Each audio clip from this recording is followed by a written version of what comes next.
Amateur drivers can drive in a straight line, that's cake. Advanced drivers get good at the corners, but the true legends find their own course. When you believe in something, how bold are you to stand for it? Who's that?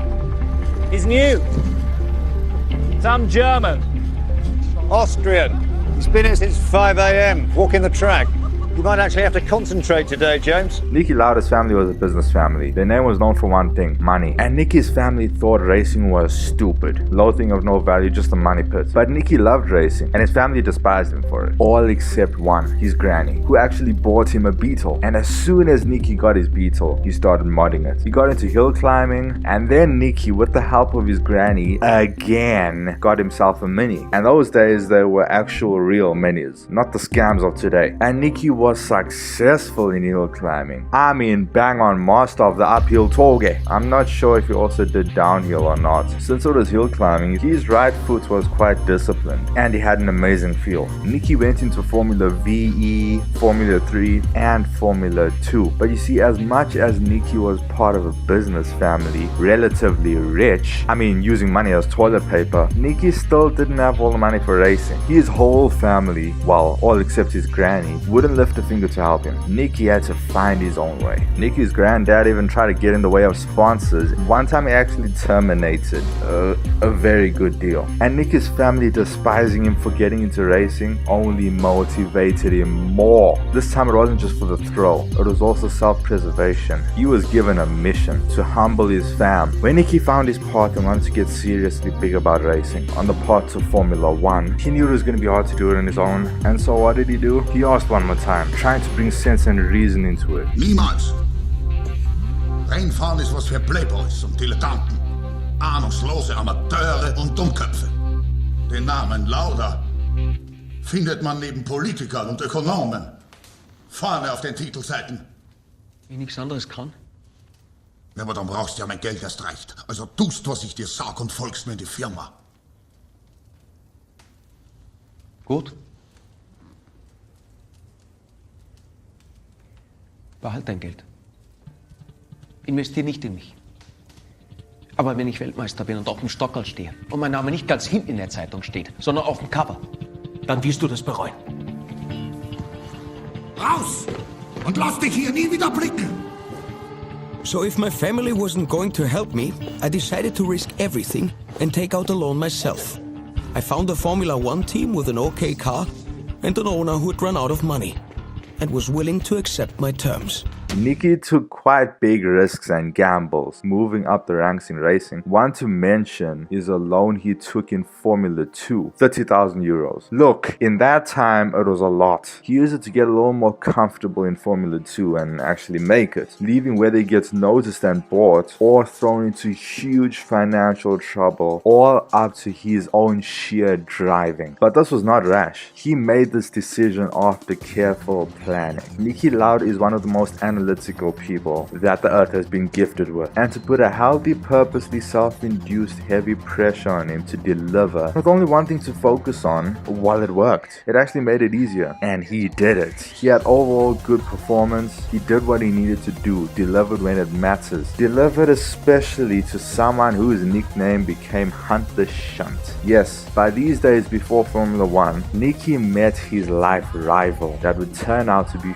far more important than just an opponent. Few seasons in Formula 2 until getting into Formula 1. We can talk for 2-3 hours about his whole career before Formula 1, but I know that you're for Formula 1, and actually so am I. So let's jump right in. Niki had a race in Formula 1 in 1971, driving for some team called March, one of the worst teams of all time. It was at the Austrian Grand Prix, his home Grand Prix, and he DNF'd. 1992, Niki raced full-time in Formula 1 in the sense that he took part in all of the races, but he was still competing in Formula 2. There was still business he needed to accomplish there, and he got successful. But in Formula 1, the season starts at the Argentinian Grand Prix, and Niki finished 2 laps down in 11th place. South African Grand Prix in Kyalami, well, Niki beating Jackie X behind Graham Hill finished just 1 place short of scoring points in this age where the points start at 6th place, not 10th. So it was a good result. also considering there were more cars on the grid and more DNFs. Spanish Grand Prix comes 7 laps and Nicky has a DNF. After the Spanish Grand Prix, we come to Monte Carlo and the rain comes down hard. What happened to Nicky Lauda?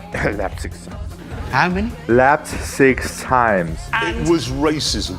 Really? And finished in 16th place. And it didn't get much better. In Belgium, Nicky finished 12th, 3 laps down. Look, the car was bad. Nicky scored 0 points for the whole season. So on a platform where you see the championship rankings, Nicky isn't even there. It's like he didn't participate. Although he was officially in the Formula 1 season, in the championship, he was fighting his own car. If Nicky was gonna make this work, he needed a car that could go faster than a snail and cross the finish line. So in 73, Nicky did something revolutionary. He got a sponsor that would turn out to be one of the most important in the Formula 1. He got the infamous Marlboro sponsor and joined BRM.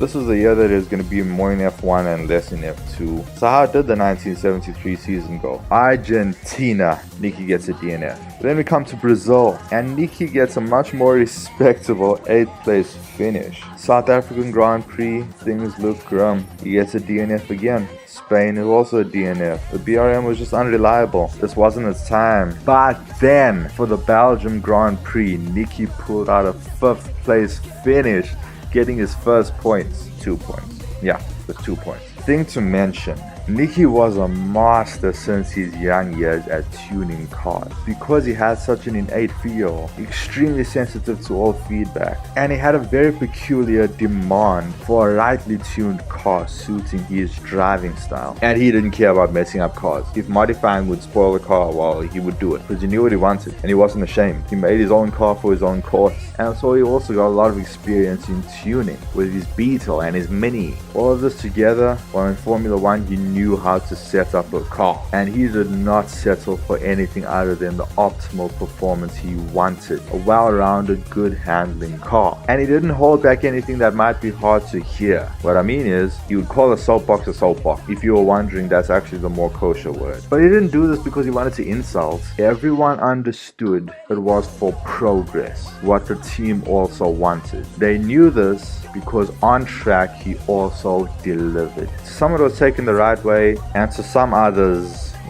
You know, are you ever not an asshole? oh yeah, he will come later. Don't jump the gun. Let's stay on track. No need to cut corners. Nani? I said no need to cut corners. Pay attention, Max. Haha, joking, love you, bro. BRM was not forming good, as we know. It was terrible. But now it looked like they were slowly making some progress. They were heading somewhere. Nicky was the difference. But there was a problem. Things were looking a little grim. It is really expensive to race with BRM. Even with Marlboro, as much as they were making progress, it just wasn't enough. So coming to the next race, a lot would be riding on this. And now we come to Monaco. This would be the defining race that made his life. Nicky Lauda starts 6th on the grid. That should already put a grin on your face. He made a strong start, and by lap 24, he was on the podium, 3rd place, but then immediately had gearbox failure. Wow, BRM, progress. But in the time he had to race, he did what he needed to do. He delivered. He showed incredible racecraft, maturity, and technique. This race redefined what it means to deliver when it matters. Because Nicky immediately caught the eye of someone very special. A big name, Enzo Ferrari. But there was a problem. Nicky had debts. A lot of debts to pay off to BRM. But then Enzo was like, screw that, I'll pay for it. You come into Ferrari Scuderia. Nicky might have finished in a low 17th place in the championship. But this is the same way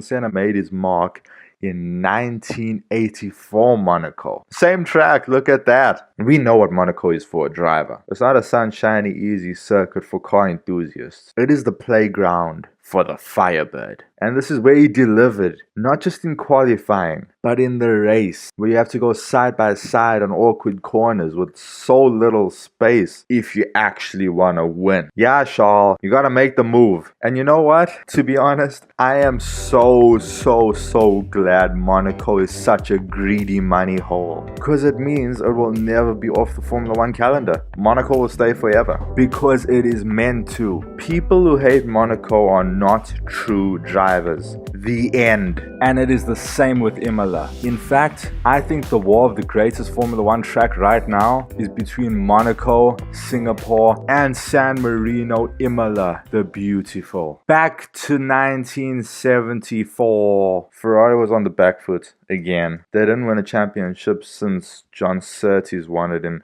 the 60s. And this time, well, we're in the 70s now. Okay, to be fair, Ferrari did win Constructors' Championship in 1970, but then they took a back seat in lack of progress and performance maintenance. Every team that ended up on the front rows, such as Lotus, Tyrrell, and McLaren, well, they were using a monocoque chassis. And so Enzo Ferrari would be Enzo Ferrari with his classic saying, aerodynamics are for people who can't build fast engines, which you would apply to this about the chassis, using a tubular space frame chassis. Except Ferrari couldn't. He had to swallow his words, because he was clearly outclassed in every way. Not just in speed, but also reliability. 1973 was really bad. So bad their car was that they even withdrew from some races, such as the Dutch and German Grand Prix, to save face. Ferrari, think about that. And as you might imagine, Niki Lauda was not prepared to drive a soapbox and leave everything as it is. So in 1994, for winter testing, Niki's first test drive with Ferrari,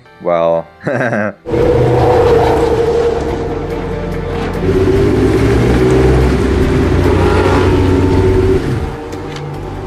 It's terrible. Drives like a pig. Oh, you can't say that. Why not? It's a Ferrari! It's a shitbox. It understeers like crazy and the weight distribution is a disaster. It's amazing. All these facilities and you make a piece of crap like this. But you see, Niki could say this because his lifestyle was an honest, no BS, forensic, analytical lifestyle. He knew his limits and he was honest with himself. What he wanted was progress. The words he spoke were not to offend. It was to lead the team for the winning possibility they didn't have. Ferrari couldn't help themselves. They were self-paralyzed in a slimy slump. Sound familiar?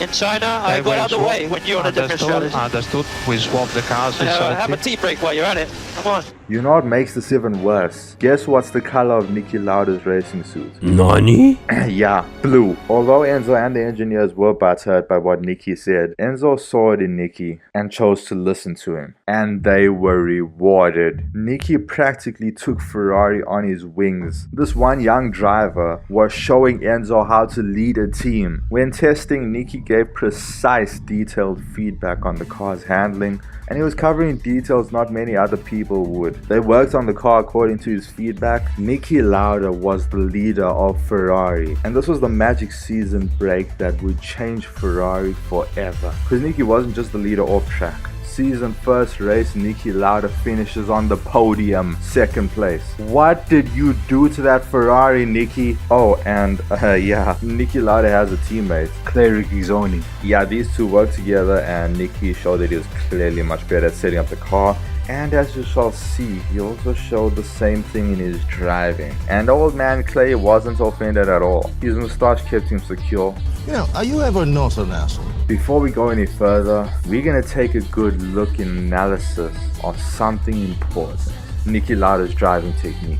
First, let's acknowledge the car you drove. First of all, it is a mid-rear engine rear-wheel drive trans-axle Formula 1. And most of the time, it is front grip bias, meaning sticky front end and oversteery rear end. Niki always preferred front bias grip. Niki approaching a corner would brake relatively early. Coming near turning, he would make faint, smooth turn in while deaccelerating. Then he'd turn in more for the corner. And throughout the first few moments of turn in, the deceleration would shift the center of balance forward and the wheel speed ratio would be lifted throughout the whole trail brake. And due to the deceleration and turn in with the lifted wheel speed ratio, the transaxle's inertia would push against the engine at the outside offset angle, helping yaw rotate it, laterally deforming the rear tires to a higher level until opening the throttle very smoothly and relatively early, sometimes even before the apex. During a chicane especially, he'd open the throttle quite early. Before the change of direction for the second part of the chicane, he'd be opening the throttle to recenter the inertia of the transaxle. At Basso Variante at Monza, he's opening the throttle before he even turns in.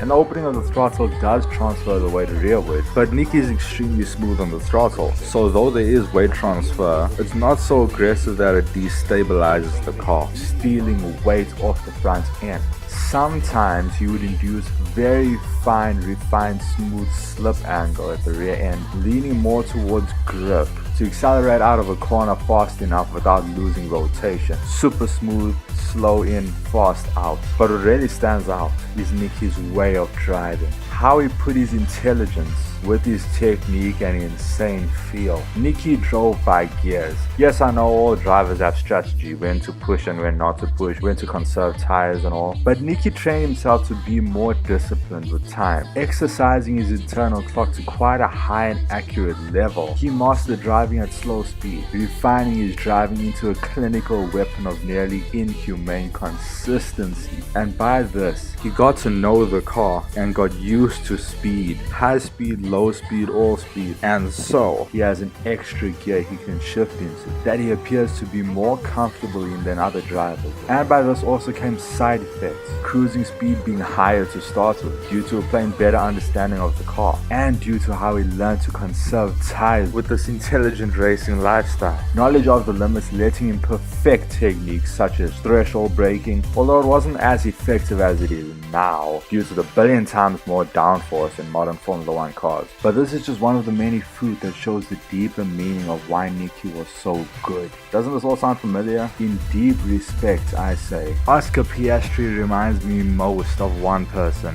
That's Nicky Lauda. I am wholeheartedly backing him for the 2025 championship. But of course, it took time for Nicky to hone his skills to this blisteringly high level. Yet in these early stages of Formula 1, he was already at a good level, and he was delivering. Let us start right at the beginning of Ayrton's Formula 1 career. It's more like a mission. He didn't have a career, he was on a mission. Ayrton started his mission with an overwhelming ambition and determination to win races and championships by unreal margins. He wanted to show that he is the GOAT. That's why he needed to win at unreal margins. Every time he got into a car, he wasn't like Alain Prost, doing methodically whatever would get him just the right points to win the championship in an overwhelmingly overpowered car. Senna wanted to show that he is something special. As we know, in 1984 he started with Tolman, and then in 1985 he signed for Lotus, who gave his car enough power to bring down the Eiffel Tower. But whoa, why we're moving to 1985, let's stay on track. Ayrton is a fast driver, but we don't need to take the video fast. If we take it that fast, we're gonna miss a lot. Senna's first Grand Prix race in Brazil, his home course.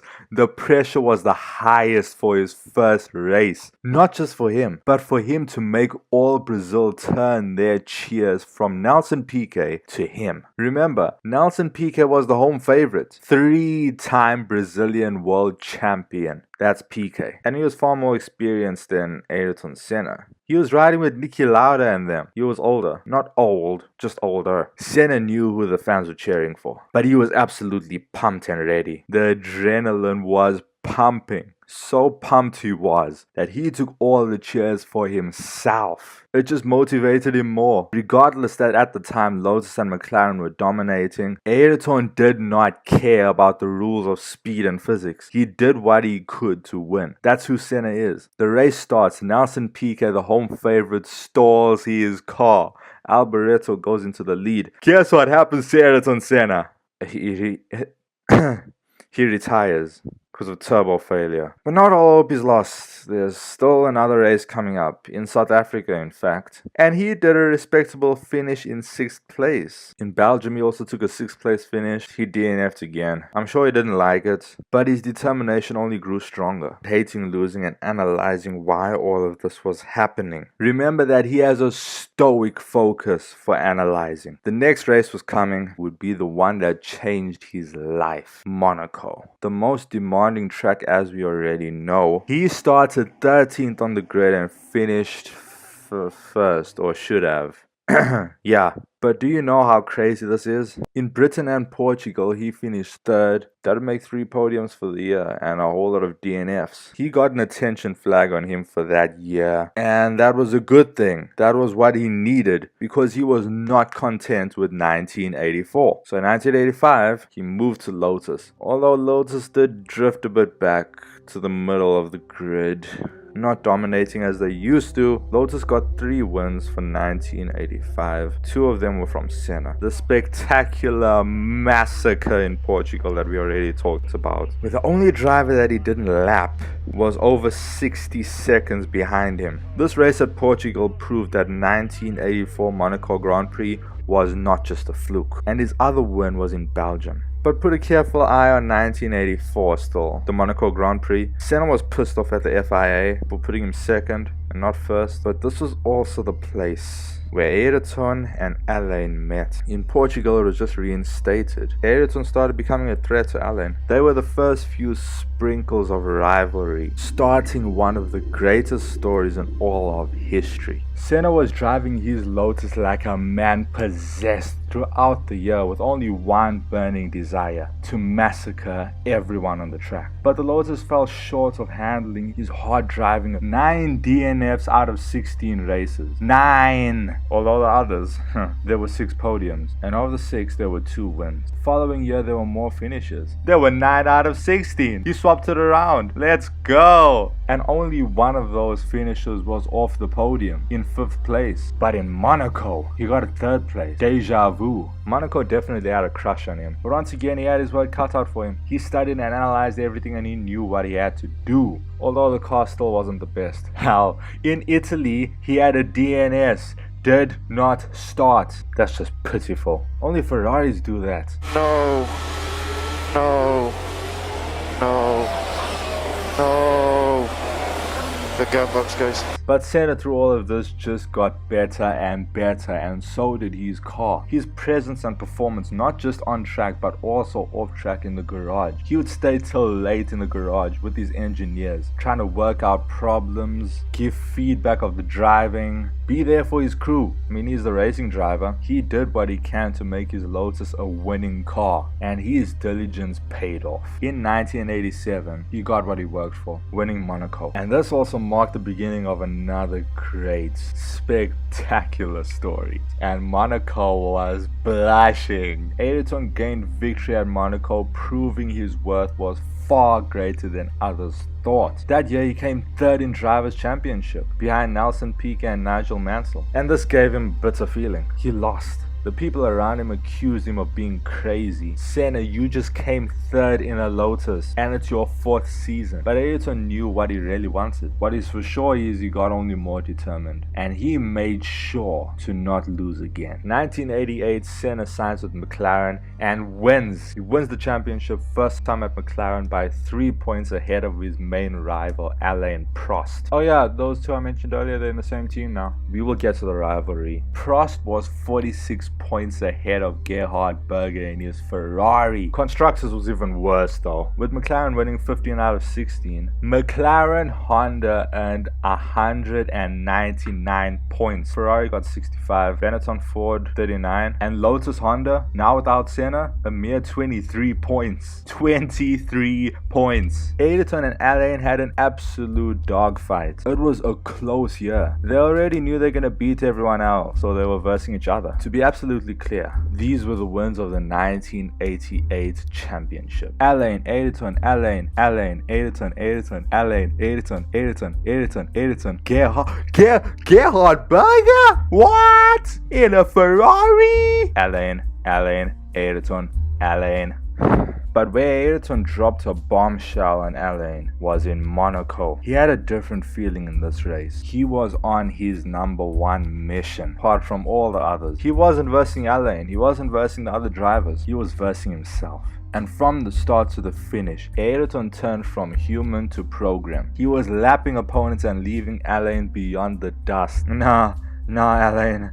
He already beat you in the Monaco Grand Prix. He was seeking perfection. That's the truth. Then Ron Dennis, with his nerves of a mother, telling Ayrton to slow down in case he makes a mistake, in case the car can't handle it. What? The McLaren MP44 can't handle? Can't handle what? A bomb. Ayrton ignored him because he was on his mission. Ayrton snapped out of his zone for a few milliseconds from the Dennis distraction and he crashed. Hell, Dennis, you clut. Look what you've done. Okay, hold on right there. I need to be critical. Being a good driver is not only about speed. If you can make it past this one corner that's right in front of you at 2 billion kilometers per hour. Being a fast driver also demands being safe at high speed. Being comfortable at high speed and having full control over the car you're driving, where you can still anticipate things, where the margin is not too small and you can correct a mistake. Basically, what I'm saying is you need to get to a level where 200 miles per hour around a corner feels like 180 and you can handle the car easier. Anticipate a bullet flying your way and dodge it like a cat in the road. Hell, some people can't even dodge a cat without flipping their car. Look man, I'm choosing to be critical of Ayrton. This is the truth about speed. You can't ignore it. At such a high speed he was going, he was about to lap Alain, who was a hell of a good driver. And in the same car. I'm afraid that at that time, for Ayrton, that speed demanded his full concentration and nothing less. Dennis, you clut. So my critical view is true, but let's cut Senna some slack. He shifted from human to program, but in actual fact, that's just a figure of speech. He's still a human. Senna achieved greatness that day regardless of his crash. The speed he was going around Monaco with perfect tire grip management, perfect weight control. His rotation was perfect. His overtaking at Monaco was like any other driver's overtaking at Silverstone. He made everything look easy to all other drivers. But one big memorable moment was at Suzuka Grand Prix. It was the decider. On the day where Ayrton needed his MP44 the most in order to write his championship in stone, well, his car wouldn't take off. He stalled. So he was overtaken by everyone. Well, not everyone, but almost everyone. So he was chilling in 13th place. And as soon as his engine started back up again and he could take off, a bomb exploded. He knew that this was his last chance. He went on beast mode. Top speed driving, height of aggression, mixed with the finest racecraft. The rain also invited herself to help. He overtook every single driver in front of him until eventually threading the world's smallest needle, overtaking Alain Prost to win the Japanese Grand Prix. On the race that mattered most, Ayrton gave his best performance. He was determined and he got what he fought for. But things wouldn't be the same for long. Because Ayrton and Alain, you can say they were on the same level. Regardless of who's better, you can't make Ayrton or Alain a second driver. It's impossible. We will have good fun from now on. Maybe we fight outside the car. I think it's gonna get more and more exciting, the championship. Is it possible to be equal? The championship? No. Shit. Can only be one winner.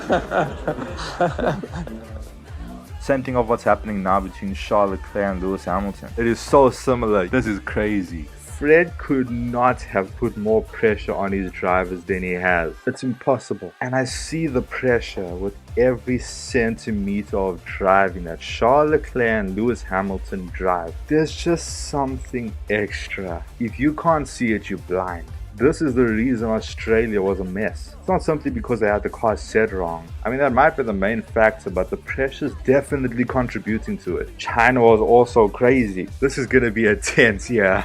And the heat and excitement is only gonna get higher. This might just be my favorite season of modern Formula 1. As for the races, well, my favorite race of modern Formula 1, 2024 Baku. All that is on those two drivers' minds is driving, if possible, past their full potential to prove their points now. Because everything is riding on every move of theirs. Whether Hamilton or Leclerc wins the championship was riding on pre-testing. This is why Hamilton and Leclerc both had their moments. I remember after watching the Australian Grand Prix of 2025, afterward it felt like I woke up from a nightmare. And what it means to win the championship just makes it worse. Hamilton's first year for Ferrari to win his 8th, or actually 9th to be fair, and Leclerc's first ever. They're both special championships. Both have had their time of waiting. They want it now. So whether they're going to have the best year or the worst year of their lives, it's riding on their driving.